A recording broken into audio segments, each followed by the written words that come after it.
so you can contact them with questions and stuff like that. And I'll go ahead and introduce our speaker today, which is going to be Nathan Price.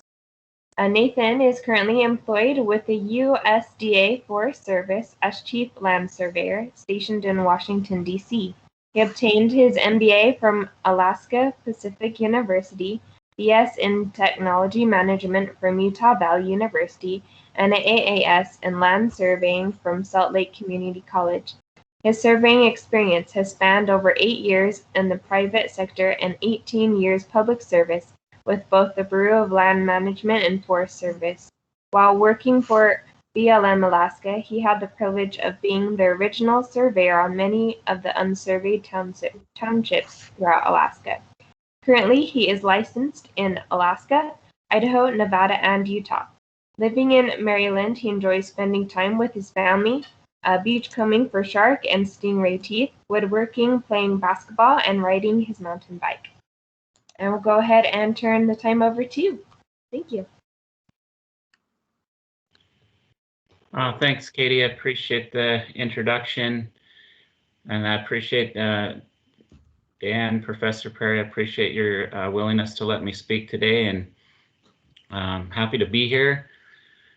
I wish I could be there in person. Got a lot of friends and family in Utah. It would be nice to have a trip out there and be there. And but I'm really glad I could do a virtual meeting that we could talk to each other. And just wanted to share about the Forest Service a little bit. The Interregional Survey Concept Group is something that myself and another gentleman we came up with, and I wanted to get a strike team together to do some survey work, and we decided that this name would work better for kind of a pilot project and getting things moving forward. Now, let me give you a little background into the Forest Service. So we have regional offices from Region 1 all the way through Region 10, but we do not have a Region 7, and there's kind of a story behind that, but I won't get into that right now. But so these, this just giving you a background of our region, because we'll be discussing this interregional survey concept group and where the folks are coming from throughout the country to work on this in this group and on this project. Okay, so in the Forest Service, for the land surveyors, we have 8 regional land surveyors and several forest zone surveyors, and also our kind of field zone land surveyors. Maintain an arm's length relationship. And the technicians range. We have some permanent survey technicians, and then we also have some that just come on seasonal, maybe the summer or different times of the year. So this interregional survey concept group, the concept of that was to connect a group of land surveyors and survey technicians from across the nation for a single survey project focused on a flagship target. And our flagship targets for the Forest Service in in FY fiscal year 19 were timber sales and fuel reduction, and those were the targets we were focusing on. But for this project in specifically, we were focusing on timber. And our goal of this was to create teamwork, leadership, cross-training, and also some team building, knowledge sharing, and of course safety, and then also to retain the employees that we had working for us, or those technicians, maybe even convert some of our students to full-time or permanent positions. So the project proposals that we received for this group, we received 5 of them. Liberty West was in Arkansas on the Ozark on St. Francis National Forest. Sage Hen was in Boise, and Lost Horse also in Boise National Forest in Idaho. And then we had Drumloyd project was in the Ottawa National Forest in Michigan, and stone moss in the Hiawatha National Forest in Michigan. So the one that we decided on was the Drumloyd project in Michigan, and it was a timber sale that's happening in fiscal year 22. And the estimate of our survey to do boundary wise was about 5 to 8 miles. We were hoping to have 12 people for a total of 3 to 4 man crews.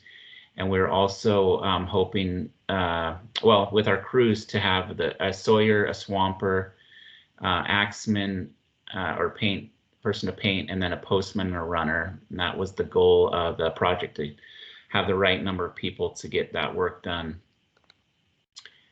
This is a map of the project. The green points are the corner monumentation, and then the yellow is the lines to mark, but that was this kind of more of the easy. It was mostly flat, so the terrain's not real critical. It would be more the red lines are really thick tree growth or swampy areas, difficult to reach with the ATV or even the roads. But this project is situated in Iron County, Michigan. It's really close to the Wisconsin border, and that's the border with another forest, the Shinnecock-Nicolet Forest. So this is kind of the area that we were working on. And just while I have this map up, I don't know if you can see my arrow, but there's a lake up here to the north, and there was that's where we would meet up every morning and every evening for our briefings, and I'll go over that a little bit. But that was a convenient location where we just knew that everybody was going to meet up at a certain time. We could discuss the project and also do our safety briefings. So this is the crew. We had Region 9 as the host. On that previous region map, that would be, the region to the northeast and north and northeast part of the United States. And of course, they had the most staff coming to help. And then Region 1, we had a couple survey techs, and Region 5 survey tech, and Region 6 a couple more survey techs, and then myself. I guess one thing of note on Region 9 is we did have Kat Hertling as a timber tech. So this is something that I think I want to do in the future a little bit more, is maybe invite more timber techs, because we had quite a few, all survey techs or land surveyors there to help, but it was kind of a good perspective to get someone in a different field that is going to be maybe doing the timber marking or part of the timber harvest, but they're actually out on the ground to see what we do and how we do it. It just gives them something they can hold on to for the rest of their career, to know what it's like to mark and post line in the forest. So let's see here. So our daily routines, we would meet. This is that camp there, the reservoir, kind of the parking, little boat launch parking area for the reservoir there. It's really convenient north of the project. Definitely would call into dispatch, let them know where we're going to be at and what we're doing. We'd have our safety briefing in the morning and break out into our crews, assign each of us to our location for the day. We'd travel to our location, and then we would do our chainsawing, swamping, and placing of the signs and posts. We'd paint and flag, and then we would report back on what work we had completed for the day. close out our safety brief, and then we'd make a call back to dispatch to let them know that we didn't need any help or that anyone was injured. And so you might ask, what is the boundary line, marked and posted to Forest Service standard? What does that mean? Well, we have some guidelines, and I apologize, these are kind of blurry. We have kind of an older manual. This manual probably needs to get updated, but it is still relevant. We still use it as shown on the left side here. We have our property boundary sign, and then it shows the quarter blaze for this Forest Service side, which this one has a center hack, or a center, I guess, teardrop, and then the two hacks on the top and the bottom. And then the private side, we'd have just a single blaze there.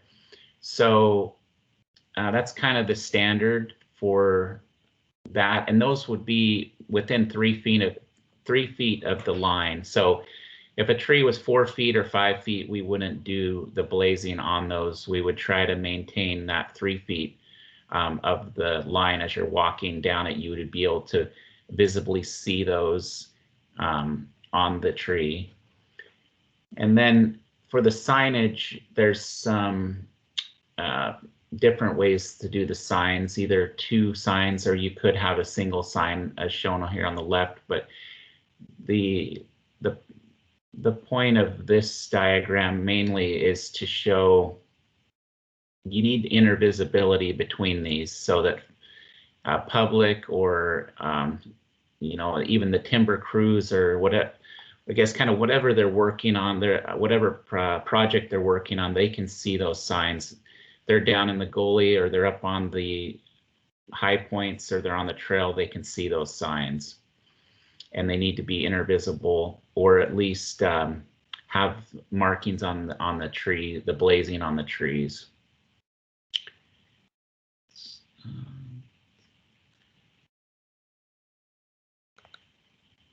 So this is I guess got some more information about tree blazing. I don't know. Maybe you're all familiar with how trees are blazed, but this picture of one here would be similar to what would be marked on the private property. And of course, we would always get permission from the private owner and ask them if we could put these marks on the tree. We also a lot of times spray them with the red spray paint. So that sometimes we would mix it with an insecticide. I think those are maybe days of the past, but just to heal the tree and protect it from insects.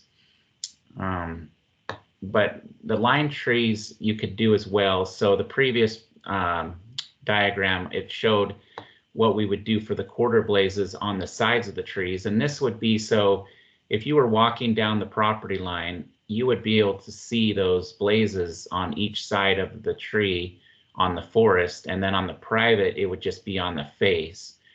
And then a line tree would actually have the hacks as it's shown here in the middle, but they would be on the front and on the back. And just as an experience for myself, out of Region 5 in California, when I worked there, the rim fire was the 3rd largest fire in California.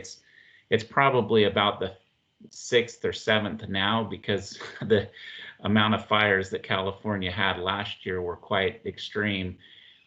But walking down a line, even with the fire burned trees, we still found many marks that were visible, that we could paint up, and trees that we could still use, even though maybe they were partially burned. So they do last a long time. They do survive the elements, and they do survive fire as well. And this is kind of one of the reasons that we use the trees, because signs during that fire, our signs just melted. A lot of them made out of aluminum.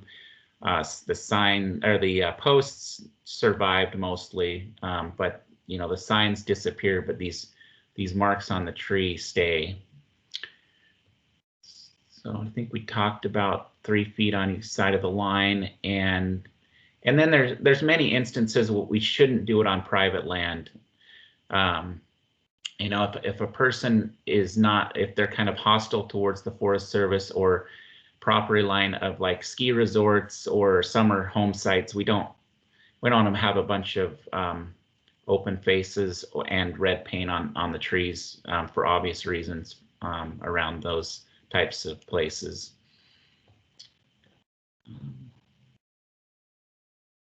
I guess I should hold probably questions till the end, or I don't know if I going through this. Dan, is it better to hold them till the end, or? Well, it's up to you. If you would rather not be interrupted just for train of thought, then you can hold off. I'm writing some questions down, but as you, it's up to you. However you want to deal with it, there, Nathan. Okay. Yeah, that's a good point. We'll just wait till the end. I appreciate that. Yeah. So this is the project, and it's I think there's a lot of hemlock and different hardwoods on this project. The accomplishments that we did have were 8 miles of boundary line marked and posted to standard, and we did this in 4 full days of work, and this would be equivalent to 2 to 3 months for the 2-man crew that they had working this area. So we really did save them a lot of time and work just to take all of the staff that we had to get this done in 4 days. And then the safety briefings helped us with crew awareness, and we didn't have any safety incidents. We didn't have any, I guess I should say, injuries. We definitely had some close calls that we just talked about. If we talk about like the swamper, they're the person that's behind the person cutting the chainsaw. So if a tree falls, the swamper has to be far enough away that and be aware that the tree is coming down. So that was talked about on one of our safety meetings, is just to stay a safe distance away. And then retention, one of our staff members was a seasonal, and they were hired on as a permanent survey technician. So I think that was more of a training moment to, as I talked to this person, they were like kind of on the fence. Well, I don't know if I want to be a permanent survey tech. I'm thinking of maybe doing something else or working for another company.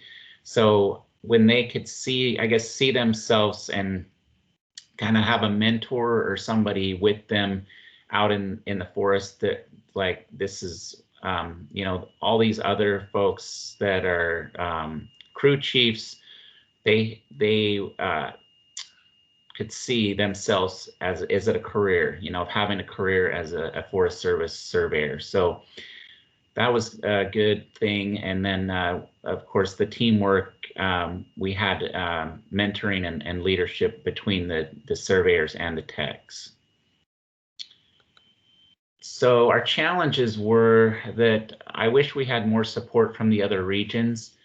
I'll give Region 4 some, that's the Intermountain region. They had a survey tech, but due to some family issues, couldn't make it out. So Region 2 is kind of short on staff, and but 9 and 3, we could have really used some of their folks. And so, Region 10 is in Alaska, and they only have 2 surveyors, so it's kind of far for them to travel, and I didn't really expect them to participate. But in the future, it would be nice to have more participation from other regions. And then due to time constraints, because we were on that week-long schedule,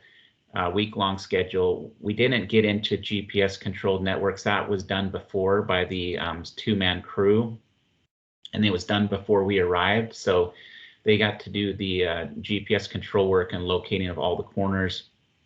and then flagging a lot of the line for us, so that we would be able to hit the ground running when we all got there. And of course, Michigan with all the bugs, nonstop mosquitoes and no CMs. So it was pretty buggy. For me, being at the desk for a while, it was good to get out, but I don't know, had my experience with bugs in Alaska, but I forgot how bad it could be. So the next steps, I mean, this was a successful project. We had FY20 proposals that were submitted to the Washington office, and the project that was submitted for FY20 was near Reno in the Humboldt-Toiyabe National Forest on Mount Rose ski area. And it would have been some more marking and posting, but we probably hope to get into some more GPS control in the field. We're shooting for more of a 2-week project, and in April 2020, it was canceled with the coronavirus pandemic. So I'm hoping to ask for some new proposals in 22, and hopefully we can get out either in 22 or 23. It's just difficult. There's not a lot of travel going on with the Forest Service right now, except for maybe some fires and other things that are mandatory projects. So, and just I guess on this picture, this guy here in the red hat was the crew lead, Jordan. He lives there in Michigan, and Dave Law is probably pretty close to retirement. He's in California, and we've got a survey tech from Montana, and yeah, those guys are, looks like standing. I think that looks like a bearing tree there. Well, and then of course, if any of you are interested in the career with the Forest Service, we do have our USA Jobs. I'd recommend searching 1373 or 817. Those are the professional series, and as 1373, and the 817 is a technical series. This is an example of a position that's open currently. This one is located in, it's a continuously open position in, I guess they've got Idaho Falls, but this is out of our Ogden office. But the GS7 level, anyone that has graduated with the bachelor's degree can apply at the GS7 level to start a career. And okay, so I guess now let's if there's questions or comments on the presentation.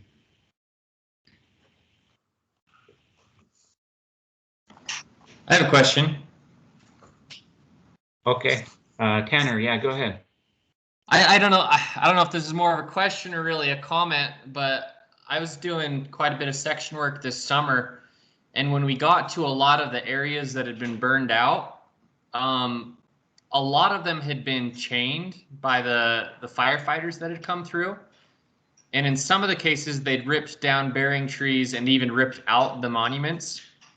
And I was wondering if the Forest Service, I guess, deals with that, or if the firefighters, because it's my understanding that the firefighters are either work for the Forest Service or are contracted by the Forest Service. So I was wondering, do they have any idea of what they're doing, or is there anything, I guess, in place to avoid that happening, or is it more, well, hey, we got to save the forest, it's more important than, whatever monuments are here? Yeah, that's a great question, Tanner. I didn't know what that was called until I worked, and this is the same, I guess, going along with that rim fire was so big, they called it, I believe it was called mastication is what they called it, and they would hook a chain between the two bulldozers and basically just almost try to take out everything in its path.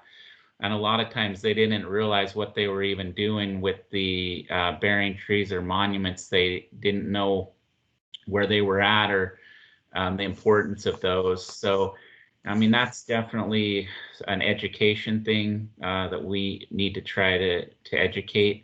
But then it's also it's kind of tough because they're on their mission to, they've got their deadlines to either get a line blazed in so the fire doesn't destroy homes. And so it's that line of trying to educate, but then the communication too, because they don't let us know the areas that they're going to do it in. We can't inform them, or like you say, they might just say, well, whatever, we just want to we need to get this line in. It's more about preserving property or stopping the burn. So it would be nice if we could communicate with them and educate them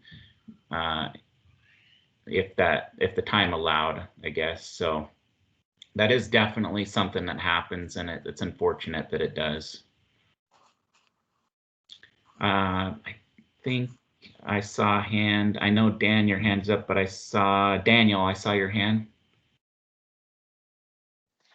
Yeah, I was just curious, what's the retirement if you were working for the Forest Service full time? Like the time, the age, or the length? Yeah, and like if it's 50% or what? Oh yeah, sure. So. I mean, there's a lot of different.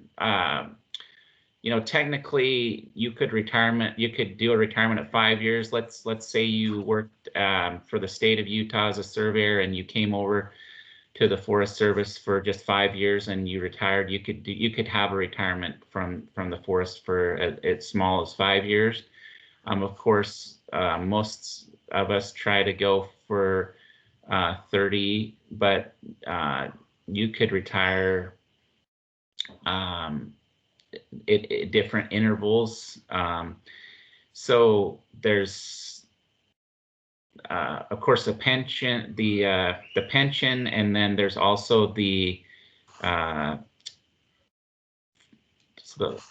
FERS, federal retirement system pension, and then you can put some money into the TSP. So, and those are two different funds, and the TSP is voluntary. The pension would be automatic. So it really depends on what grade you get to, and kind of how many years of service, and then what you could put in your TSP account.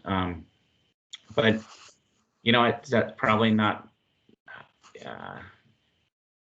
I'd like for myself to be at maybe 2 million, but you know what? I don't know if that's going to be that much money. The way the economy is going and all that, it might not even be that much money. But it's not. I guess it's really not about that. It's kind of just being comfortable with what you have at the end of your career, and that's one of the great things I think about the Forest Service is the retirement, and then the job security. So that was definitely a good question about that. So, but I can give you more information. If you want some, I can get more on that. So, Dan, you had your hand up. Yeah, just a couple of things here. Just I'm assuming that almost everything you've got going there is resurvey work, right? Yes. That job in Michigan, it's all resurvey work. Yes. About how old is that? The back GLO age, or some of that stuff's even older than the GLO stuff back in the 20s and 30s? No, that was pretty much all GLO. Probably be about 1929, 1930 in that range. So I think William Burt, one of the more famous GLO surveyors, did a lot of that in Michigan. So. And there, it was mostly. Can you tell me about what the monuments looked like? Most of them, just out of curiosity, what type and condition and so on.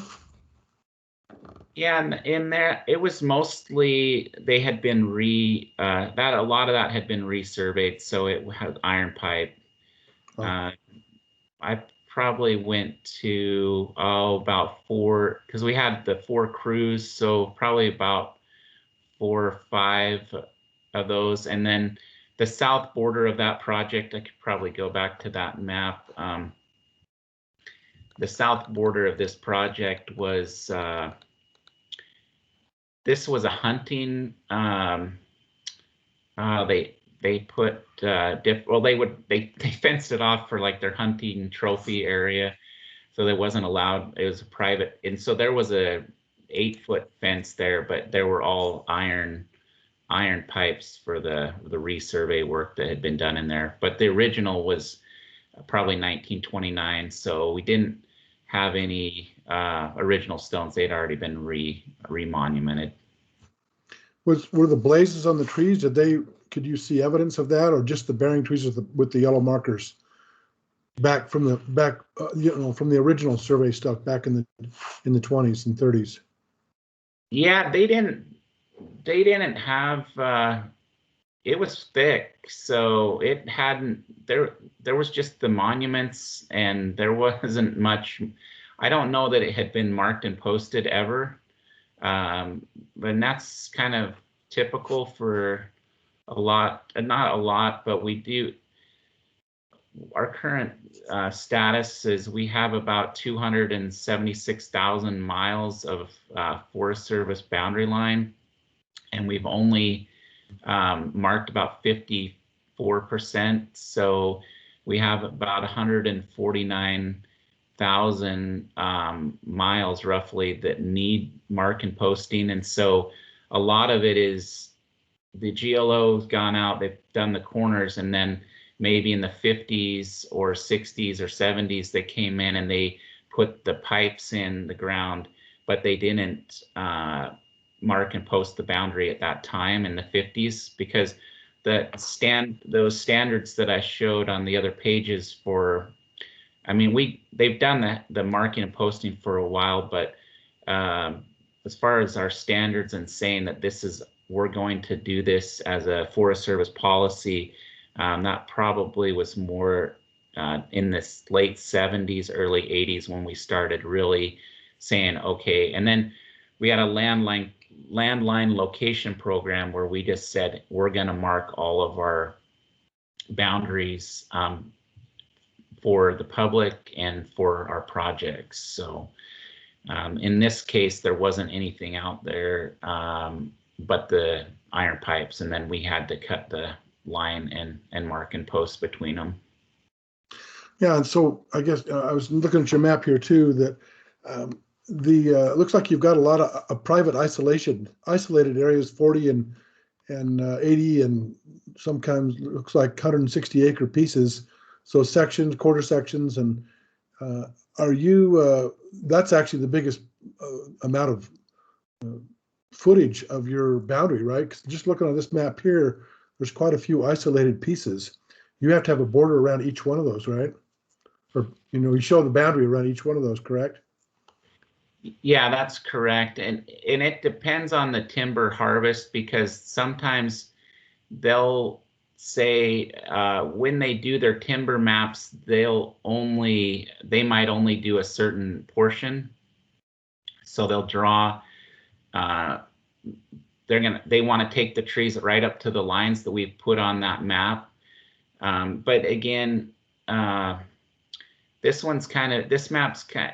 map always throws me for a loop, because I'm used to the gray areas being forest, and they're actually, in this instance on this map, the gray areas is the private land.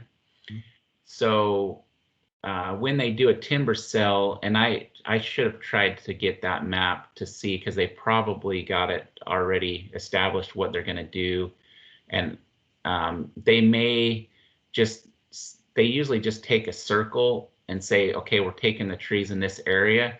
So what they would do is come up to this line and say, we can't go past this line because we're going to go on to private, and we can't go past this line because we're going on to private. But the timber sale, might just be a contract to a contractor, to a timber company, and then it helps them to know, okay, these are our limits. But it's not, I get what you're saying, that we should probably be going all the way around it, but it really depends on the timber cell area, I guess, is, and I should have had a map of that so I could show that and how that's it only affects Yeah, that. I'm not really complaining about that. Just more asking the question. So a lot of the thing that's driving the boundary work is the timber cell, because you've got money coming in for that. So then you can afford to go out and lay out those boundaries, post and mark those boundaries so that you don't have any kind of infraction from into private land. Is that basically correct, or not necessarily the case? No, you hit it right on. I mean, we're getting back to that landline location program. We were wanting to mark and post everything, and we're struggling now with the fact that we don't have enough staff and funding. So we are focusing on timber and fuels reduction projects as kind of our flagship targets, and that's driven by Department of Agriculture, because that's the department. So if the department comes down and says this is what you're going to work on, then that's what we're going to work on. I wish we could mark and post everything, but we're driven by those, exactly what you said. We're driven by the timber targets and getting the amount of timber off the forest, and so we will just mark and post what we need to support them. And then, later down the road, maybe we'll have to come back into this area, because like you said, maybe the timber cell will go on around that 40 acres and we'll be on the other side of it. So then we'll have to mark and post the rest of that 40 or the 120. So yeah, that's definitely right. Looks like there's some other questions. Yeah, let's see. I see the hand, but I'm trying to hover over the name. Hayden. Yeah, I was wondering what your crew's process was for staying online as they're walking the line and marking the trees. Do they use GPS, or how are they staying on the property line? They used a GPS control network, but again, it was thick in a lot of areas. They had to break out some local traverse lines with the total station, especially on that red line to the north there, and then kind of the swampy one on that 40-acre piece there. And then also all the red areas, I was told they had to break out a total station for a lot of that work. But for the rest of it, there was areas enough that they could get their GPS in there to get a signal for they were putting in lath and then also tying flagging on the trees. So, and once we got the line cut in, it wasn't like, it's not steep there, pretty level. I mean, you could see down the line quite a ways on most of it. So is the most time consuming part of that then, because I can't remember what the slide said. It was like a 2-man crew doing 8 miles. I can't remember how long that would take, but it seems like most of the time is spent, if it's in a dense area like that, just traversing with the total station. That seems like it would take a lot of time. Yeah, you're right. I appreciate the question. That's a good one, because the 2-man crew, let's see here, these guys, this was let me see here. So Chuck and Paul Strand, the 2 survey techs from 9, those were the guys that did the GPS and total station work, and they spent 4 weeks to get all of this marked up, just to get it marked, just to like flag it and get the monuments located. There's about a 4 week pre-work process.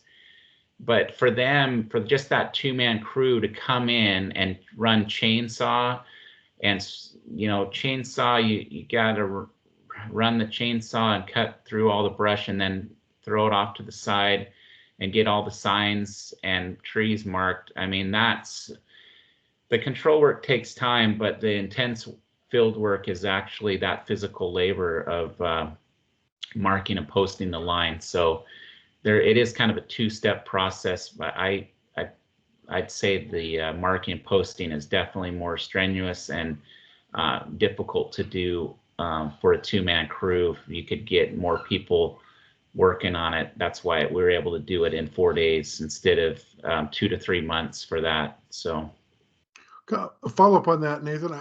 Do you guys do then when you're running a total station, you're probably having to go down a random line and then calculate where the true line is and then come back and mark? Is that how you're doing it, or how else are you gonna know where you are? Because you can't see from one quarter corner to the next quarter corner, can you?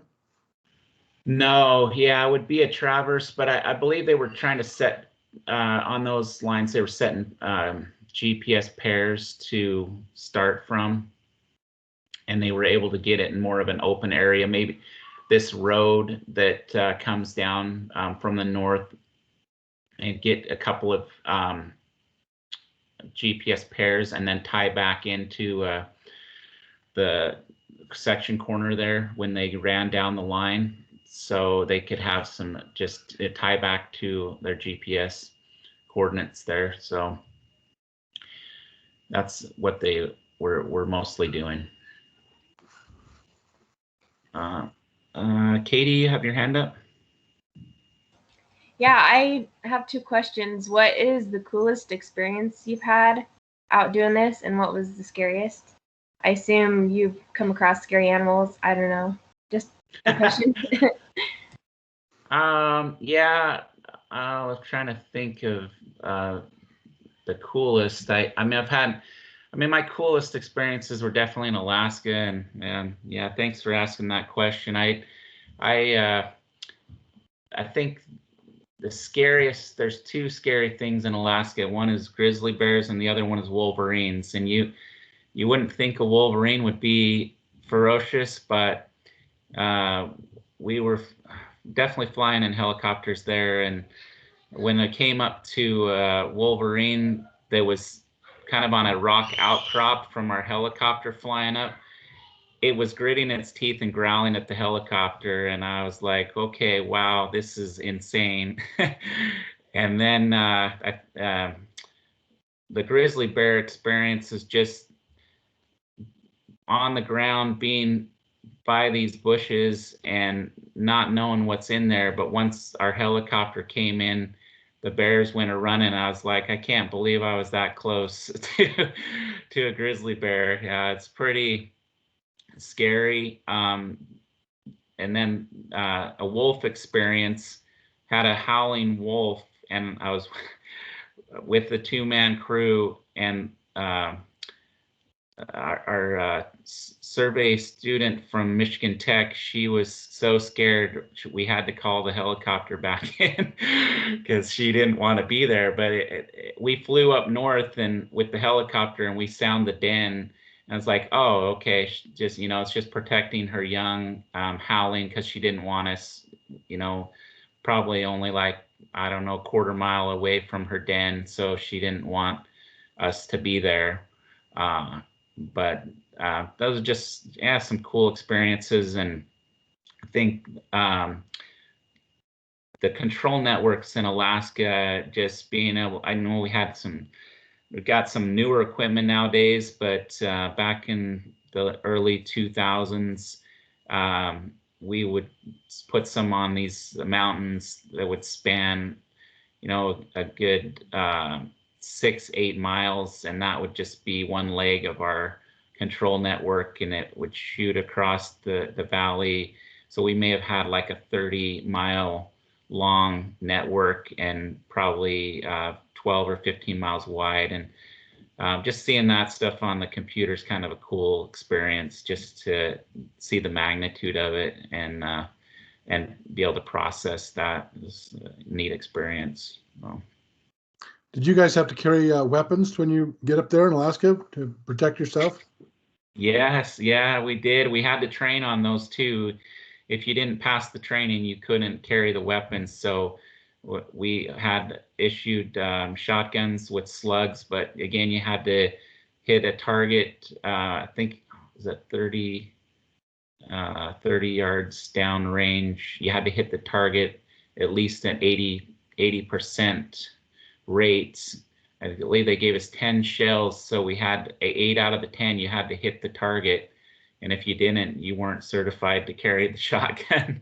So it's and then you could bring your own handgun. So we had a lot of guys with either the 44 Magnums or the 50 calibers. So yeah, definitely, and luckily never had to discharge one on a bear. Definitely plenty of shooting practice in the fields.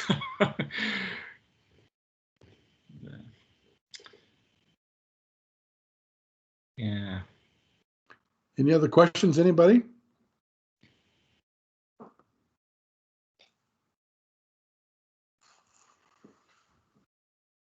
Okay.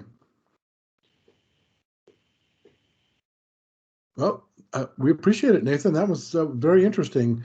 So this is the typical of the kind of projects that you guys are doing these days, and how you're kind of that's the bulk of the survey type of work, even in individual districts or regions.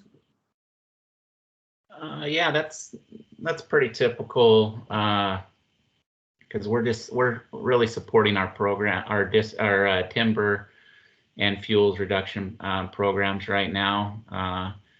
I know there's quite a change with the new administration on climate change, so I don't know. I know our timber targets have still remained the same, so we'll continue on a lot of this. But again, with surveyors, I don't know. I mean, when we get into climate, we have wind power, and maybe there will be opportunity to survey some areas for our energy changing needs. I'm not. That's a little bit of concern for me, because I don't know what's going to happen with the change in our priorities. But it looks like for the time being, we're sticking with our timber targets. So that's a good thing. So yeah, this is pretty typical for what we do right now. So how many miles of boundary are you actually able to get done a year, just typically in over across all of the regions in the country? Yeah, I've been putting those numbers together for our director.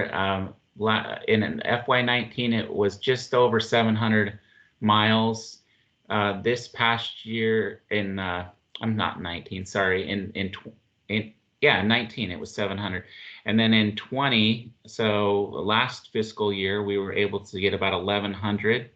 So our average is right around, I mean, I would say we probably could get close to 950 or to 1,000, somewhere in that range, probably. So, and that includes contracting as well, because we do contract out to private survey firms to do work for us as well.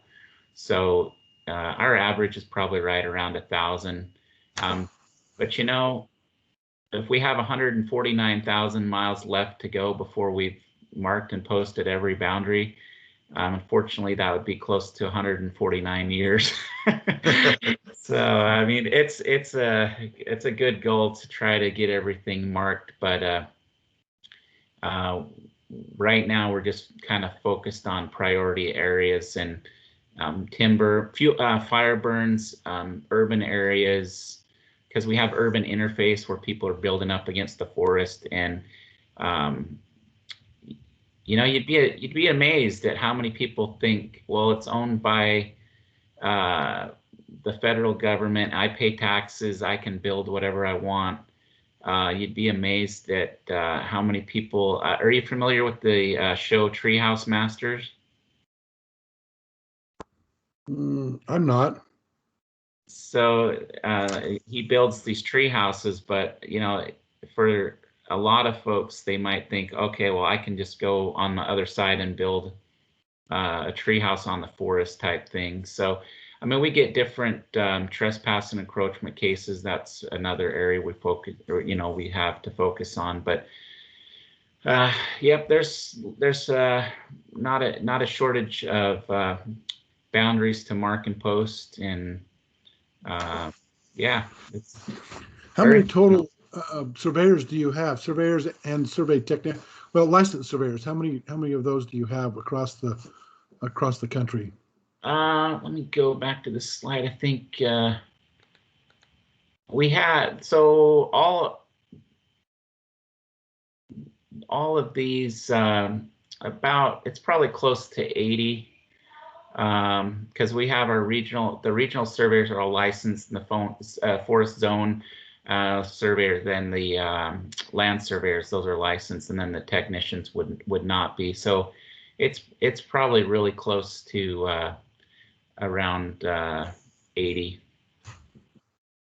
But I'll tell you, probably 10 years ago, it was probably closer to 160. So in 10 years, we've lost about half of our licensed workforce. So why is that? Just reduction in budget, and they're scaling back on. We used to have a surveyor in every forest, and a lot of the areas are going to zoning, which would mean instead of having a surveyor on every forest, we would have a surveyor in charge of maybe 3 or 4 forests instead of just 1. And it is difficult because the work doesn't get done on it, or you're basically running between the priorities. There's no time to just mark and post line for fun. It's just to pick something to mark and post. You're on those priority projects like timber or the other things we talked about there. So yeah, it's a little difficult, but they're kind of stretched thin, I guess. But I don't know if it's gonna change. I think we're heading more into contracting type of way of life. So yeah. Any other questions for Nathan here, or about the Forest Service surveying?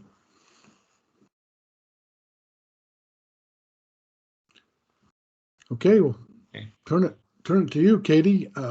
We can close up here. We appreciate you being here. That was awesome, Nathan. Yeah, thank you. Appreciate you allowing me the opportunity. That's great. Thank you so much. So Thank you so much. So students can contact you then directly, and we'll, if they're interested in work and that kind of thing. Oh yeah, definitely. My email is nathan.price@usda.gov. So feel free to reach out, and definitely I can keep any of you posted on job opportunities, or we have recent graduate programs, SCEP programs, and that would be a student working while they're working. They could work for us in the summer type program, and then recent graduate, and then other opportunities. So yeah, definitely. Would you mind throwing that on the in the chat there, your contact? I think I saw that. It shouldn't take too long. Just grab that little box conversation circle up there on the top, and it should pop over and give you a message. Okay. Space there. That way, if somebody wants to get a hold of you, they can. You see what I'm talking about? Sorry. Oh, you may not get that. You may not have it, actually. All right, can you just maybe just tell it to me again? So you said Nathan dot price at what? Nathan.price@USDA USDA.gov. Yeah, I don't have the chat function, I guess. Yeah, I think as a guest, I don't know that you have chat. I just posted that, so that's Okay, good. That'll work great. Yeah. All right. Well, Okay. if that's if we don't have any other questions, let me just give it a minute here. If anybody has any questions.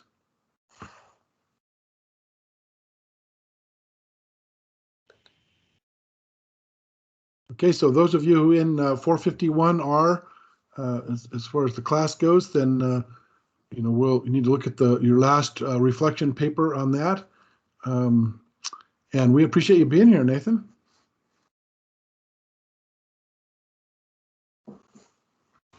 Thank you.